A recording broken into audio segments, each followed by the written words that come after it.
Welcome to this session on secrets of selecting your career. So why secrets? The secrets is because I'm going to deal with certain aspects of selecting your character which are not very well known. And some of the reasons why we go wrong in selecting a career, and that's based on the experiences that I've had the past 30 years, about 20 plus in the armed forces and another 10 years plus in the corporate. So where I've seen a lot of people regret the careers that they are in, and some of them are not very happy for the careers that they have chosen. So having analyzed the reasons why, the cause for that, so I thought I must share this with you because most of you have done your 10th and 12th now, and you're looking forward to set your careers in place. Right? So first we will take a look at what are the reasons for selecting a career, what we've been doing all this while. Okay, the first and foremost reason, of course, parents and family pressure. That is one of the reasons why we select, because it's a tradition in the family and so we want. Nothing wrong in that. The only thing is that some of us may not have been tuned to it, but just we are under compulsion, we just picked up that career. Right? And then there is a peer pressure. That is your friends, they decide what is right for you, and so you take that as your decision to select your career. And then of course the media has glamorized so many roles that it's and then you feel, because you are an impressionable age, so you feel that this is where your career should go, whereas you may not have the capability to be doing that kind of a job.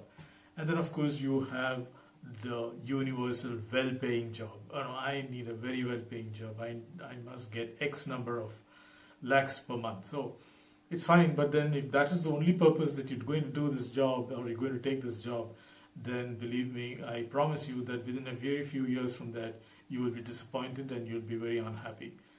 You may run into serious problems of having got the wrong focus, right? And then of course status symbol, which is something similar to a high-paying job. You're just selecting a career because it has got a very good status symbol. The reason why you want to be an IAS officer or an IPS officer or an armed forces officer is because of the status.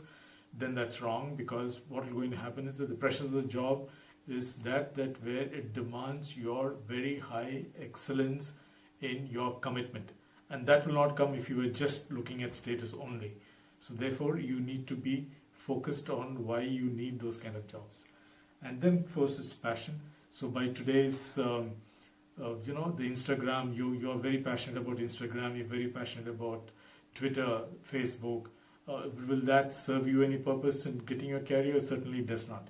Your passions, like for instance painting, singing, and if you make a career out of it, that means you need to take it to a very different level. You need to take to very exceptional levels of competence in that. So you need to plan for it, you need to work for it, and certainly you will do very well, because these are niche skills.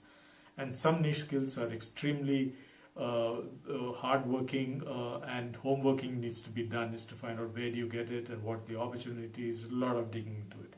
But they're all very good. So these are the reasons why we look at passions. Now what makes you happy when you choose a career? What makes you happy are those skills, the attitude, the knowledge, the personality traits that you have. If they're all aligned with the career that you've chosen, then you will be extremely happy and you will do well, and automatically everything else will fall into place. Your status will increase, the money that follows because you've done extremely well, they all will follow. Okay, they will follow, right? Not the other way around. So that's the reason why you need to choose a very good career based on your skills, based on your aptitude. Now, how do you find that out?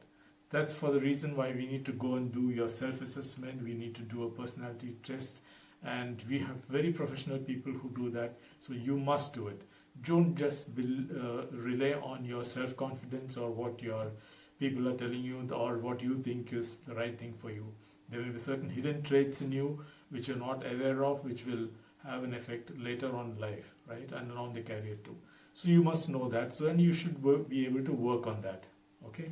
So that is something which I wanted to do. And so we have very trained professionals. Like, I'll share some of the details with you. So we have a sergeant who does career counseling for more than 14 years of age. And then he comes from a company called Reed Genetics. And then you have Gauri Jain, and she does for mypassionmycareer.com, and she has a virtual internship and a junior MBA. That's very interesting. And then we have Dylan Matthew, who does career counseling, mentoring, and smartphone addiction. Yeah, that's very interesting. That's most parents will be happy about it. And positive parenting coach, he even does that.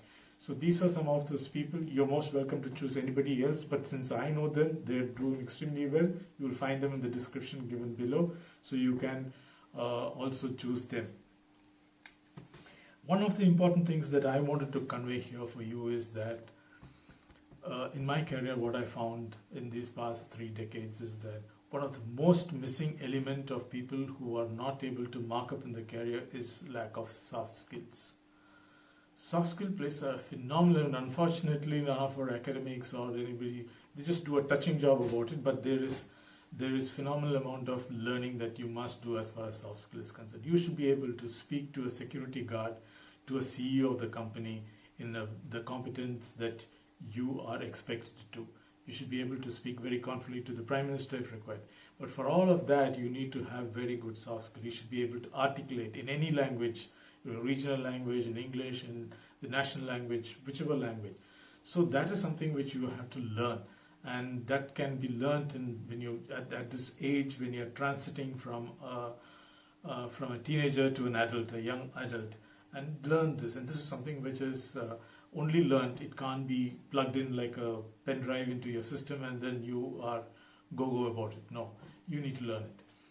So that's one thing that I wanted to tell you about you. Now I want to go to parents, because I'm sure the parents are sitting with you when you're doing this, because this session is meant for both parents and the students.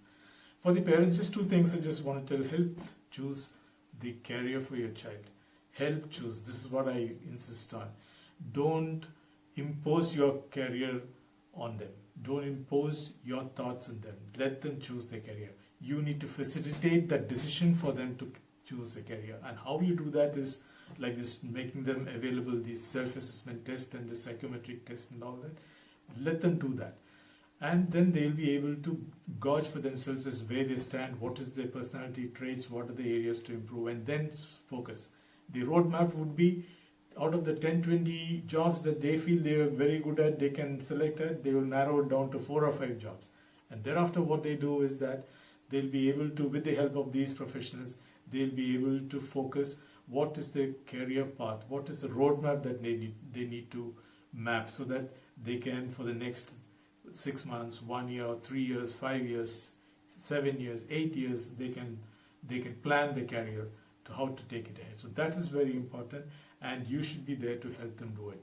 The second thing which as a parent you can do is to help them finance their dreams. Okay, obviously you will take loans, or you may be you may be having enough money to finance it, but just make sure that a portion of the finance is taken on as a loan from them, so they are able to finance it. For instance, if you have 20 lakhs worth of course to be done, I'm just giving an example, say 15 lakhs you financed it, let 5 lakhs be coming from them as a loan which they can take from the bank, and they repay it.